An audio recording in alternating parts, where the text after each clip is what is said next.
Singapore పర్యటనలో ఉన్న AP CM Chandrababu Naidu అక్కడ జరిగిన తెలుగు ప్రజల సమావేశంలో ఆసక్తికర గతాన్ని గుర్తు చేసుకున్నారు.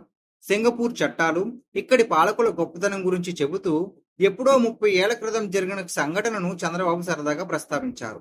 తాను రెండోసారి సీఎం అయినప్పటి నుంచి సింగపూర్ వస్తున్నానని తెలిపిన చంద్రబాబు ఇక్కడ చట్టాలు, పాలకుల ఆలోచనలు తనను ఎంతగానో ఆకట్టుకున్నాయని చెప్పారు. ఇక్కడ పాలసీలను, కఠిన చట్టాలను చూసి వాటిని మన రాష్ట్రంలో కూడా అమలు చేసే ప్రయత్నాలు చేసినట్లు చెప్పారు.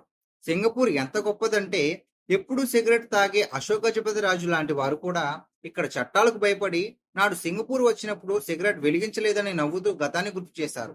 రెండోసారి ఎంపీగా ఉన్న సమయంలో తాను మంత్రి అశోక్ గజపతి రాజుతో కలిసి సింగపూర్ వచ్చానని, ఎప్పుడు సిగరెట్ వద్దన్నా వినని అశోక్ గజపతి రాజు కూడా అప్పుడు సింగపూర్ లో మాత్రం ఎక్కడ సిగరెట్ ముట్టుకోలేదని అన్నారు. సింగపూర్ లో చట్టాలు కఠినంగా ఉంటాయని, అక్కడ బహిరంగంగా సిగరెట్ తాగితే $500 ఫైన్ వేస్తారని, నేను తెచ్చుకున్నదే $500, ఒక్క సిగరెట్ కు అంత సొమ్ము పెడితే మిగిలిన రోజుల్లో ఖర్చులకు డబ్బులు ఎలా అని అశోక్ గజపతి రాజు సింగపూర్ లో ఉన్నన్ని రోజులు సిగరెట్ తాగలేదని గుర్తు చేశారు. అలా చట్టాలను అమలు చేయడంలో ఎంతో మంచి పేరున్న, అవినీతికి ఆస్కారం లేని సింగపూర్ అంటే తనకు ఎంతో అభిమానమని నాటి ఘటనను నవ్వుతూ చంద్రబాబు గుర్తు చేసుకున్నారు.